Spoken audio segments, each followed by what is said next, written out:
regard as things that happen to us, which we ourselves do not originate, which are events expressing some sort of power or activity that is external to ourselves. And if you consider that, you realize that what you mean by yourself is rather narrowly circumscribed. Even events that go on in our own bodies are put in the category of things that happen to us in the same way as things that go on in the world outside our skins. If there's a thunderstorm or an earthquake, well, it happens to you. You're not responsible for it. So in the same way, when you have hiccups, you didn't plan on it. You have belly rumbles. You had no intention of doing it. And as to the catastrophic act of getting born, well, you had nothing to do with that. And you can spend all your life blaming your parents for putting you in the situation in which you find yourself. And this way of looking at the world in this sort of passive mood as something that happens to you goes right down to our general feeling about life.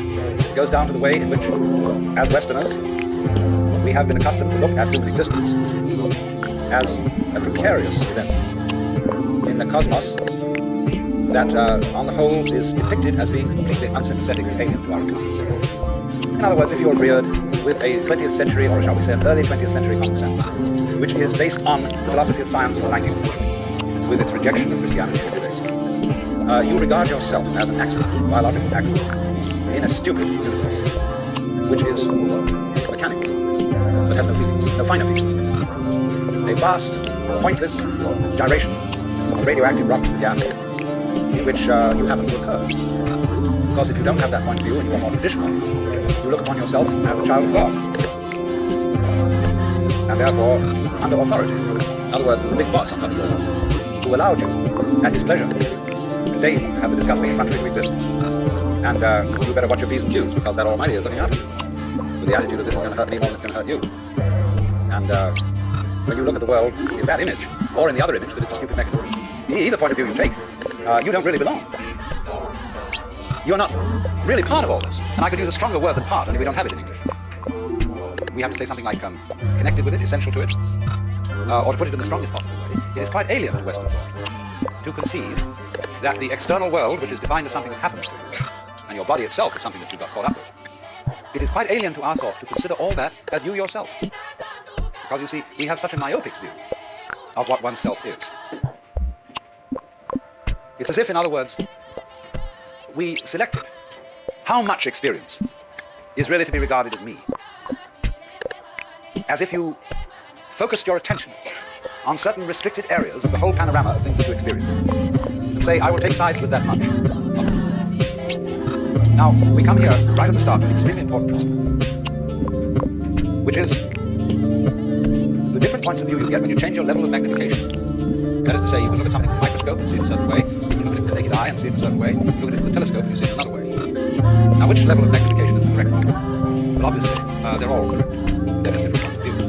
You can, for example, look at a newspaper photograph under a magnifying glass. Where with the naked eye you will see a human face, with a magnifying glass you will see a profusion of dots, rather meaninglessly scattered.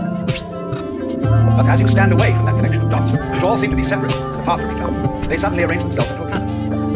And you see that these individual dots add up to some kind of sense. Now you'll see at once from this illustration that maybe you, when you take a myopic view of yourself, as most of us do, but you may add up to some kind of sense that is not apparent to you in your ordinary consciousness.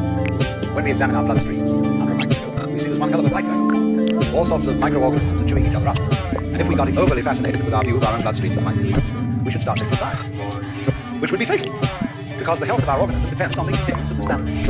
What is, in other words, conflict at one level of magnification is harmony at a higher level. Now, could it possibly be, therefore, that we, with all our problems, conflicts, neuroses, sicknesses, political outrages, wars, tortures, and everything that goes on in human life, are a state of conflict, which can be seen in the larger perspective as a situation of harmony? Well, it is claimed, you see, that some human beings have broken through with that vision. They've slipped somehow or other into states of consciousness where they see the apparent disintegration and disorganization of everyday life as the functioning of a totality, which at its level is completely harmless. And you can say, aha, at last I see, I got the point. I've seen how all this makes sense. What this insight depended on was your overcoming the illusion that space separates things. That is to say, the space in your body and mind. The interval created by birth at one end and death at the other. And then after somebody's death, then somebody else's birth. These are events of intervals between. And normally we regard these intervals in time, these intervals in space, as having no importance, no function. we tend to see the universe itself as really consisting in all the stars and galaxies. That's what it is, that's what we notice. But the space in which all this happens is sort of written off as something that isn't really there. But what one has to realize is that the space is an essential function of the things in the space. After all, you can't have separate stars unless there is a space. Eliminate the space and you'll see you couldn't have this phenomenon at all. And vice versa. You couldn't have the space. They wouldn't be there in any sense whatsoever if there weren't the bodies in it.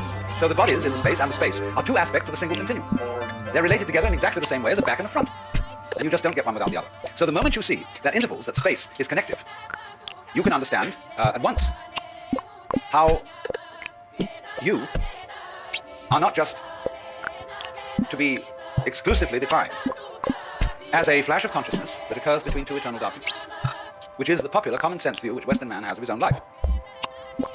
That you consider that in the darkness that comes before your birth, there was no you, and in the eternal darkness that follows your death, there is likewise no you. And I'm going to discuss these matters, not by appealing to any special spooky knowledge, as if I had been traveling on the higher planes and knew all my previous incarnations, and therefore could tell you authoritatively that you are much more than this individuality. I'm going to do it on the basis of complete common sense, that everybody has access to the facts.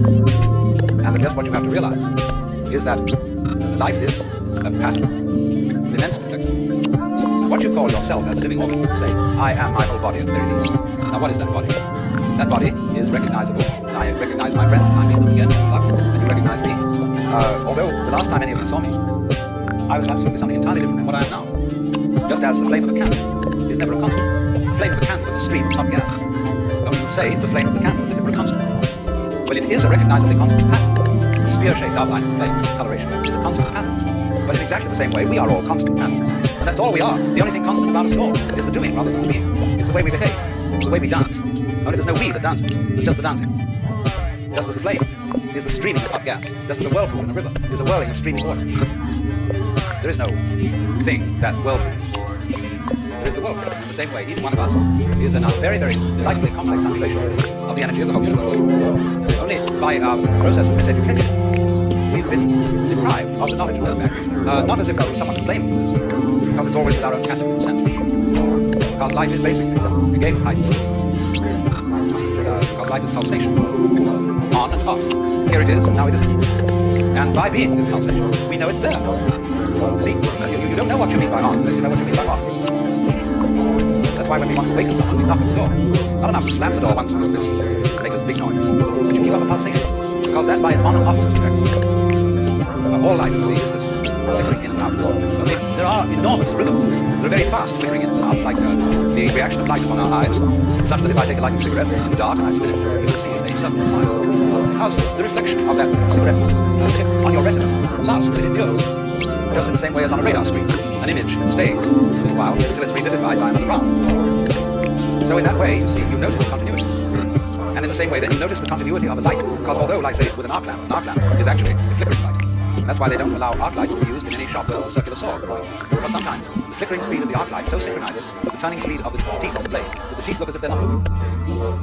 And so anybody might put his hand on the blade and have it chopped off thinking it's still. So in this way, very fast impulses are looked upon us as constant. And we see whether our fast impulse is a solid thing. When you look at the blade of a propeller or an electric fan, the separated 4 or 3 blades become a solid disc, and you cannot throw an egg through it.